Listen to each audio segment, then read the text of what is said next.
I think it becomes really interesting to think about what wine is doing as part of a really vibrant and changing world of what we can broadly refer to as the early Iron Age.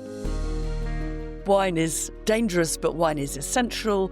Wine is part of what makes you a human being, and it's what takes you outside of being a human being too. We can see wine as part of a toolkit, I think, for Roman imperialism. It was one part of this kind of key set of attributes that Rome took with it as they colonized. The vibrant and changing world we're talking about today is that of classical antiquity, when alcohol, and particularly wine, took on new significance and became embedded in everyday life. Wine rapidly rose in importance, both as a tool for trade and commerce, but also as something with huge cultural value, which could be used in empire building. I'm Professor Phil Withington. And I'm Dr. Nick Groat, and you're listening to 5.5 Moments When Alcohol Shaped the World. In our first moment, in episode 1, we established how and when humans first settled down and first start fermenting rice and grapes and consuming alcohol. Now we're leaping forward thousands of years to the world of the wine-loving Greeks and Romans. This is episode 2, and Nick investigates wine and the rise of the Mediterranean world.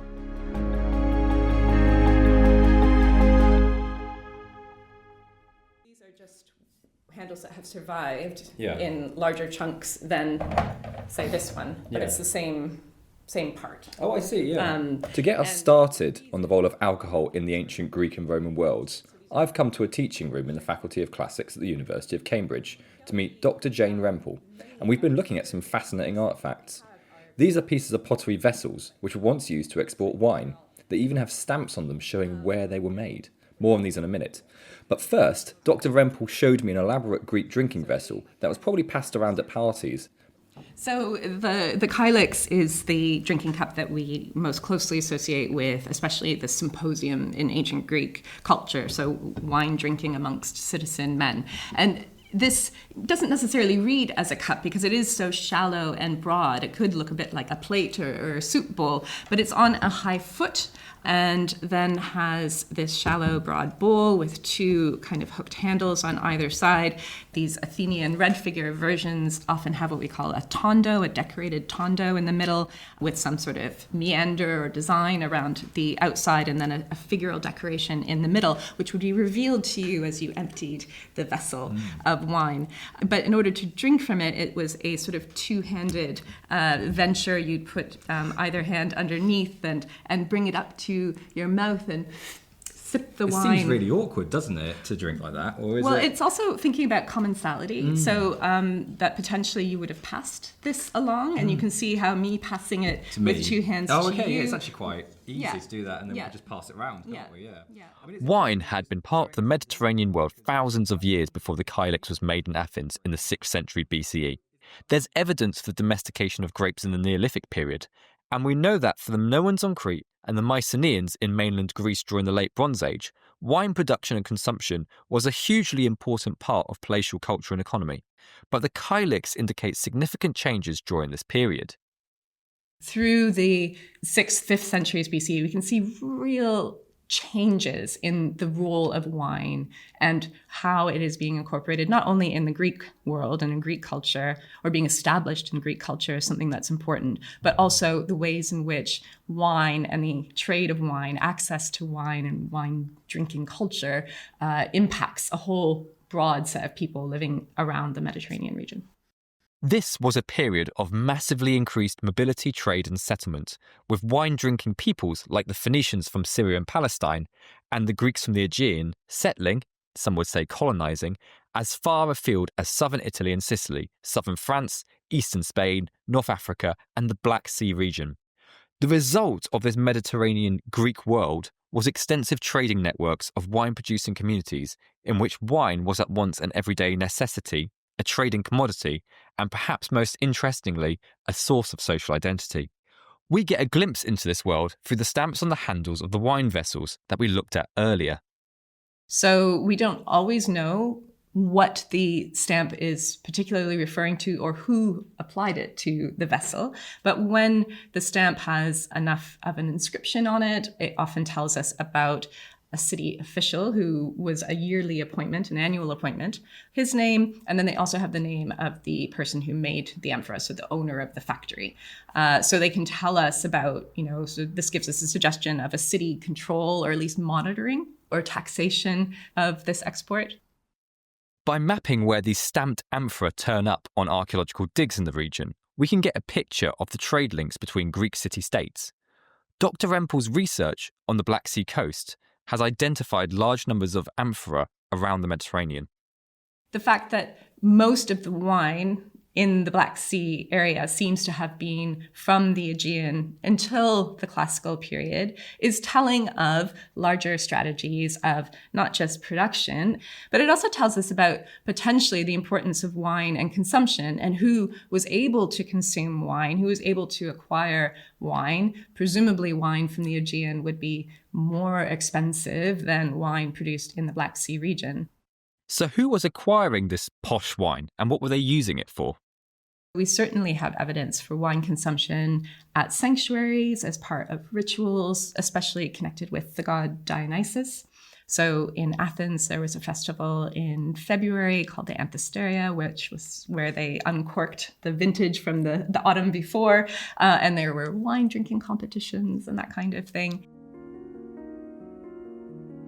We know as well that there were spaces that were designed as dining rooms, as banqueting rooms at sanctuaries, like the sanctuary of Demeter and Kore at Corinth, or the sanctuary of Artemis Brauronia in the southern region of Athens territory. Interestingly, those are both sanctuaries with rituals really closely associated with women. So that, potentially here we should be imagining women eating and drinking together as part of a ritual activity. While we can speculate about female consumption, we know much more about the masculine sociability associated with the symposium, the male-only drinking parties we heard about earlier. It's clear that in the archaic period, the 6th century, the 5th century BC, there's a lot of wondering and worrying about what it means to be Greek, how we define ourselves as Greek, and drinking wine diluted with water, mixed with water, was a civilized way of drinking wine that they very much associated with Greek culture and not with barbarian others. And the role of the symposium, the importance of the symposium, of consuming that diluted wine amongst citizen brethren, if you will, was an aspect, again, another important aspect of defining what it meant to be a Greek member of one of these city-states. What is especially interesting about the symposium is that over time it dispersed geographically, reflecting the extension of the Greek world, and also became more socially inclusive. By the classical period, so by the 5th century BC, we talk about the democratization of the symposium. So we get a lot more evidence for people participating in the symposium, not least in houses being built with specific rooms to house a symposium, what we call the andron, the male room. And it's very clear archaeologically that there was room for couches around the outside of this room. Sometimes the interior of the floor was decorated with mosaics, or the room was painted fancier than the rest of the house. And so we can see otherwise regular houses having androns in them, suggesting that more people are taking part in the symposium. The other thing that tells us about greater use of at least symposium-style pottery is that Athenian black and red figure pottery just gets produced in huge quantities, and suggesting that people have greater need for drinking vessels. Which brings us back nicely to the Kylix. And while Athenian pottery has been unearthed across the Mediterranean and Black Sea regions, the vast majority of it is found in sites in modern Italy. This is a reminder that the indigenous peoples of Italy, the Etruscans for example, and later the Romans, were leading adapters of Grecian drinks, materials, rituals, and the symbolic meanings that they carried with them. And when we adapt something culturally, we not only adapt it, but we also change it. Carousing in Rome tended to be men and women. In Athens, it was very definitely restricted to men and probably sex workers. Professor Mary Beard from the University of Cambridge.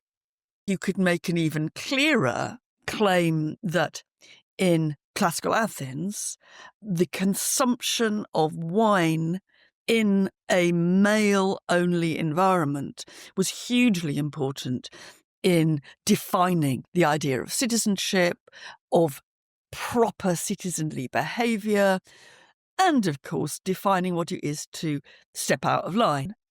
The Romans liked these ideas and in many ways mimicked them, but they also put their own spin on things. The difficulty is that, of course, the Romans both distinguish themselves from some aspects of Greek culture. They see themselves differently. They see the man-only drinking culture, I think, as slightly odd.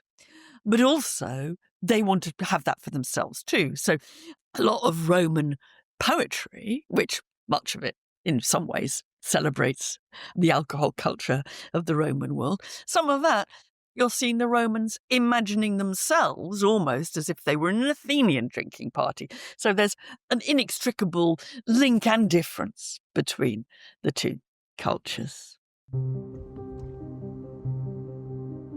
One of the advantages that historians of Rome have is a load more archaeological and literary evidence to study. They don't have to rely on elite and male-only versions of events. This is partly, I'm afraid, because we've got the tragedy of Pompeii, and so we can see a city much more from top to bottom rather than just the elite versions of the city. Elite Roman writers think that their use of wine is sophisticated, important, central to the idea of civilization, honestly. This is what it is to be civilized. The poor just get pissed and behave badly. What's apparent from Pompeii is the ubiquity and ordinariness of wine. Pompeii does show us some of the places where the ordinary people of the Roman world went and drank and have a good time. There are wonderful paintings from Roman bars in Pompeii. There's the bar of Salvius, which has got the barmaid saying, come on, somebody else for some wine, who's got it? And they're saying, oh, well, look, if you don't want it, I'm going to give it to someone else, right? So you can see, wine as part of the, the glue of ordinary social interactions. And then, of course, you've got guys getting pissed and, predictably, having an argument, having a row about their game of dice. So we not only have, a version in Roman literary sources of the deleterious effects on the ordinary person of too much drinking, we see their own version of that, which overlaps with the elite version, but in a sense is much more feisty, much more fun, much more bottom-up. Another painting in a bar memorably punctures the idea that wine in Rome was all about reclining on couches. You see the painting along the walls where the customers would sit, and they'd be sitting and drinking, like we do in a bar. They're not lying down like Roman movie. They're sitting, drinking, and then the paintings on the wall show the delivery man coming with the wine to deliver to the bar. So all this, I think, more than what you would just get from reading a literary-based account of wine in the Roman world, you just see how inescapable the culture of wine is. Same would go for oil. But while ubiquitous like oil, the intoxicating qualities of wine made it a distinctive staple too. There's one writer who says, what do we have? We have oil for the outside of our bodies and wine for the inside of our bodies. And there was, in a sense, a whole set of cultural ambivalences about wine. What's life for? It's for wine, baths and sex. It ruins you, but you can't live without it. So, there's a kind of a sense of something perhaps we share almost now, that wine is dangerous, but wine is essential. Wine is part of what makes you a human being, and it's what takes you outside of being a human being too. The effect of wine is to make you see things differently, to stand outside the body, to think differently. So, I think it would be impossible to imagine Roman culture, and, possibly I'd say Greco-Roman culture, without putting wine centre stage. As with Greek writers, wine was incredibly important to how Romans understood themselves and presented themselves to others. It was embedded in their culture and was an important way of defining what it meant to be Roman. But whereas for Greece, we only have the perspective of male elites of the symposia to indicate the cultural significance of wine, for Rome, the amount of surviving evidence means we can see what wine meant for many different sections of society. There is that image that Roman society, the way Roman society presents itself as having an alimentary regime and a cultural regime based on wine. You can't think Rome unless you think wine consumption. That is what is absolutely essential. I think it kind of gets everywhere, and it gets everywhere in very, very, for me, surprising ways. To illustrate this, Professor Beard recounts a fascinating story recorded by the young Marcus Aurelius, the emperor subsequently famous for his meditations. He's on holiday at the Villa Magna and writing to his tutor Fronto about what he's been up to. We set ourselves the task of picking the grapes. We sweated and rejoiced and, as another author says, we left the high-hanging grapes surviving. At the 6th hour, we returned home. Having bathed, we dined in the pressing room. We didn't bathe in the pressing room, but having washed, we ate in there. And we happily heard the peasants bantering. What you're enjoying is you're enjoying seeing how that absolute staple is produced as part of the spectacle that you have. So when I say wine is embedded in Roman culture, I'm not just meaning there's a lot of it about, which there sure is, but I'm meaning it and its production and the, in a sense, the labour and class hierarchies that underpin its production. They are also part of what you see, what you're presented with, what you're asked to think about, what you're looking at. So I think it's really, you can't take wine out of Roman culture and leave it being Roman culture.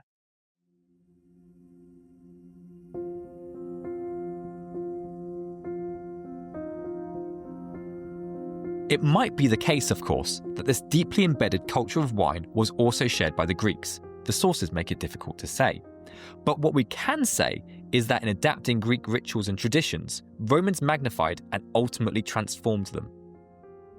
I think the thing about the Greek world, it's very small scale.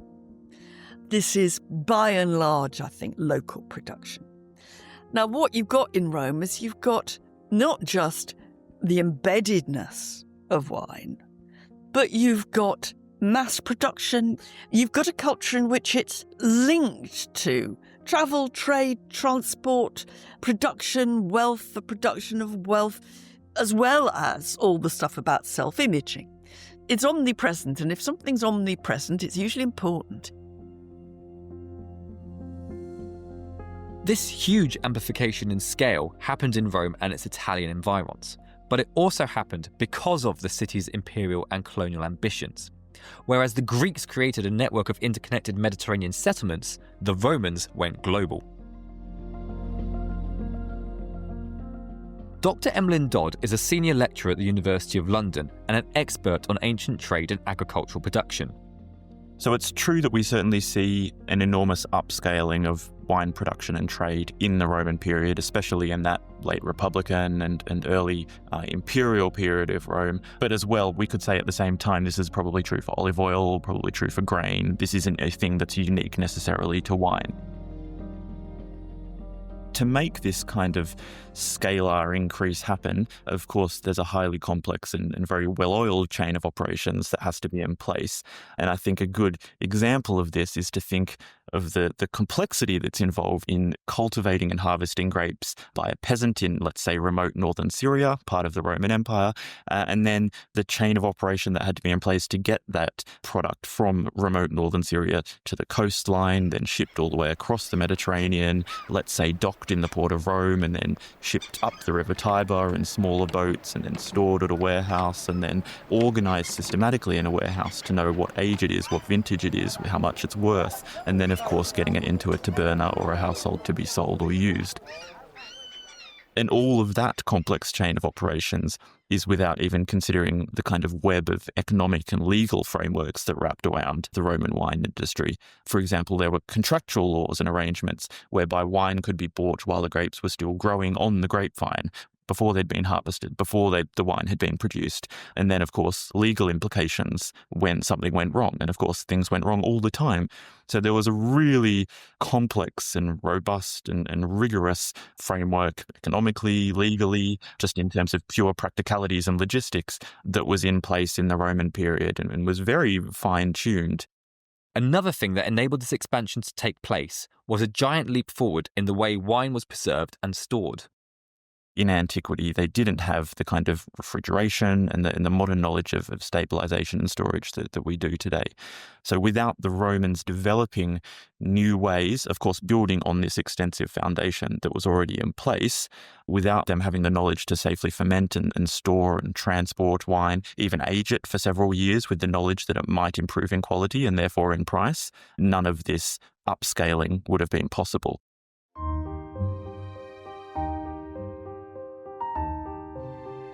Wine encouraged administrative and technical innovations that consolidated, as it were, the reach of the Roman Empire. In the Amphora of Romans, it also replicated the cultural work it had done for Phoenician and Greek expansionism in the Mediterranean, but on a much grander scale. Wine became used, of course, as a Roman cultural symbol. It was central in their daily life, in their religion, in their economy, in their medicine, and so on and so forth.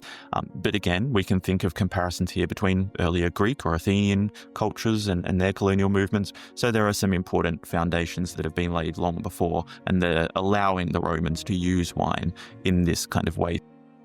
What is new about Roman expansion is that it intersected with cultures where wine may have been known but wasn't central to everyday life. When the Romans came, this really changes and gets upscaled, and wine becomes a much more integral part of their daily life and culture.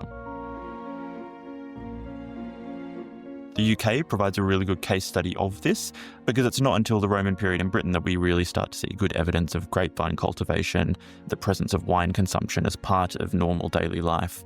We see wine being imported from places like Italy all the way up into the UK and being drunk as a kind of normal, regular routine. So there was a big change there as Rome expanded, as its culture expanded and its influence expanded in these new lands and new territories.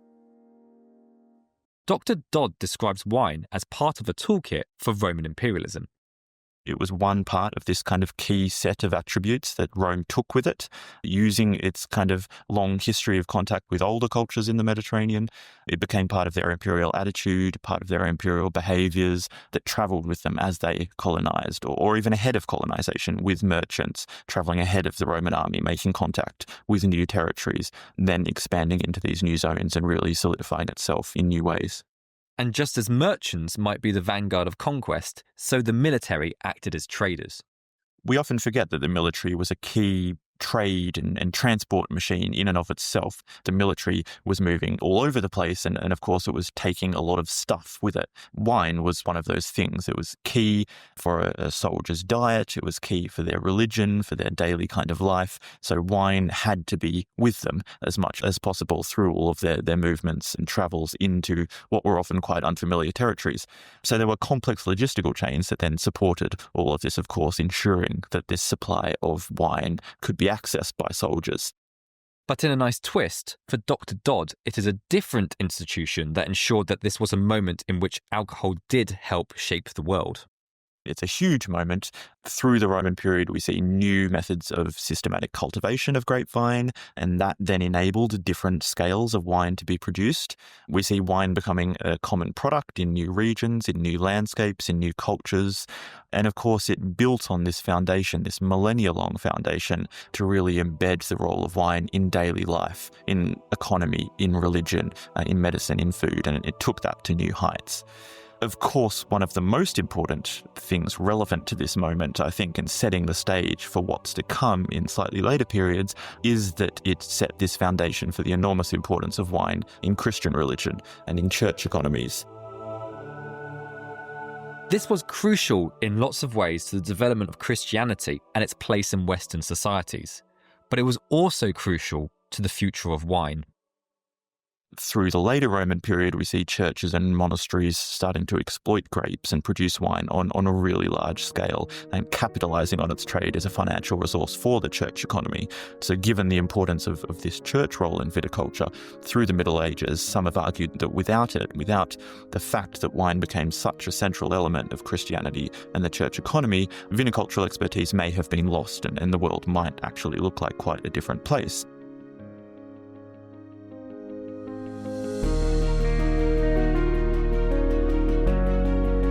Dr. Emlyn Dodd from the University of London, ending our second moment in 5.5 moments when alcohol shaped the world. Your narrator was my colleague, Dr. Nick Groat. I'm Professor Phil Withington, and I've been fascinated by what I think was a major moment. I love the way wine was central to ancient Greek culture and trading networks within the Mediterranean, providing a medium of connectivity with other peoples like the Romans and allowing Greek expansion across the region. I'm also fascinated by how the Romans adopted this culture as their own, adapting it as they did so, and how they then used wine to help expand their own global empire in many of the same ways that the Greeks and Phoenicians had done in the Mediterranean. Our next moment in this series will take us forward in time by more than 1,000 years to the 12th century.